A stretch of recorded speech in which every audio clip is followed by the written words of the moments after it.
नईगढ़ी मुख्यालय की पशु चिकित्सा बेपटरी हो चुकी है। इलाज के अभाव में 6 घंटे तक एक गाय तड़पती रही, बाद में उसकी मौत हो गई। खबर रीवा जिले के नईगढ़ी मुख्यालय से है, जहां इलाज के अभाव में एक गाय ने दम तोड़ दिया। बता दें कि जनसेवा के नाम पर शासन द्वारा खोले गए विभागों और उसके पदस्थ कर्मचारी पूर्ण रूप से गैर जिम्मेदार हो चुके हैं, जिसका जीता जागता उदाहरण शुक्रवार को उस समय देखा गया जब ठंड के कारण बीमार गाय को स्वास्थ्य सेवा मुहैया नहीं हो सकी। अंततः उपचार के अभाव में शासकीय अस्पताल के सामने ही गाय ने दम तोड़ दिया। जी हां, कुछ इस तरह का मामला जिले के नईगढ़ी विकासखंड का सामने आया है, जहां दिन के करीब 11 बजे नईगढ़ी तहसील क्षेत्र के मोहरिया ग्राम पंचायत स्थित गांव के पास सड़क के किनारे ठंड के कारण बीमार असहाय गाय को ग्रामीणों ने देखा तो उपचार कराने की सोची।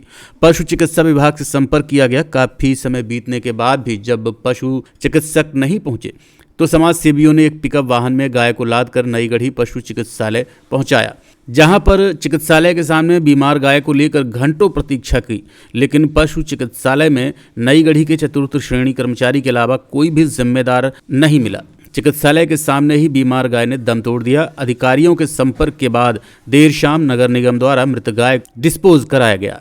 जैसे प्रियेश पांडे के द्वारा हमें पता चला कि यहाँ रोड पे गौ माता पड़ी हुई हैं, मैं तुरंत वहाँ से आया, डॉक्टरों से संपर्क किया। डॉक्टर करीब 2-3 घंटे तक डॉक्टर नहीं आए। फिर तहसीलदार महोदय से बात हुई, उन्होंने कहा आप वेटनरी नईगढ़ी लेकर आ जाइए। यहाँ लेके आए तो यहाँ पियून मिले, यहाँ उसको देखे, बोले इनकी डेथ हो गई है।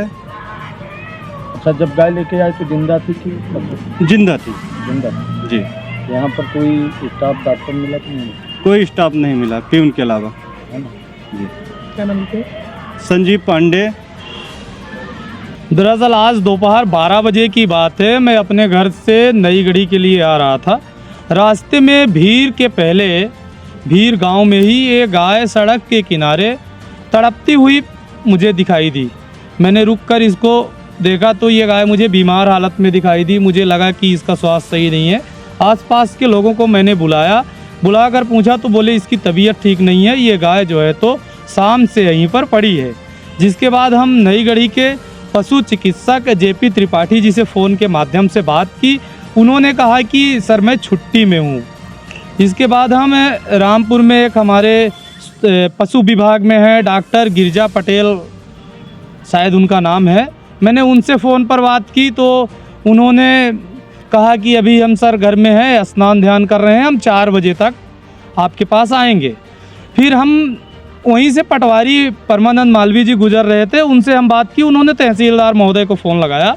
तहसीलदार महोदय ने कहा कि आप किसी वाहन का इंतजामात करके वेटनरी नईगढ़ी गौ माता को लेकर आ जाएं।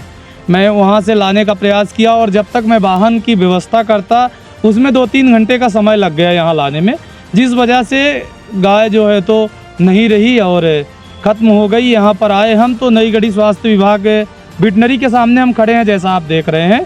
यहाँ पर मौजूदा टाइम पर कोई भी डॉक्टर उपलब्ध नहीं है, केवल यहाँ पर पियून है और स्वास्थ्य विभाग खुला हुआ है। केवल पियून के सहारे ये चल रहा है। तो यहाँ पर पहुँचने पर भी उपचार नहीं हो पाया और कोई जांच नहीं हो पाई। यहाँ पर जो पियून थे उन्होंने गाय को देखा और बोले कि ये ख़त्म हो चुकी है। मैं ये कहना चाहता हूँ कि ये अगर इसका समय पर इलाज हो गया होता तो मैं नहीं कहता हूँ कि ये 100% बच जाती, लेकिन बचाया जा सकता था, एक प्रयास हो सकता था। लेकिन गौ माता के नाम पर आज देश की राजनीति चल रही है, हम आपको बताना चाहेंगे। लेकिन यहाँ पर 4 घंटे से ज़्यादा गौ माता इलाज के लिए तड़पती रही और आखिरी में अंतोगत्ता उसने दम तोड़ दिया। ये नईगढ़ी की पशु स्वास्थ्य व्यवस्था की पोल खोलती है, जिला की स्वास्थ्य व्यवस्था की पोल खोलती है। बाकी हमारे मित्र आए, फ़ोन के माध्यम से मैंने सूचना दिया, ये संजीव पांडे हमारे साथ खड़े हुए हैं, इन्होंने आकर हमारी मदद की और ग्रामवासी आए, गाय को गाड़ी में लदवाए और हम यहाँ तक लेके आए। बाकी आप पूछ सकते हैं, और भी लोग साथ में हैं। क्या नाम लिखते हैं? मेरा नाम प्रियेश पांडे है, सामाजिक कार्यकर्ता हूँ।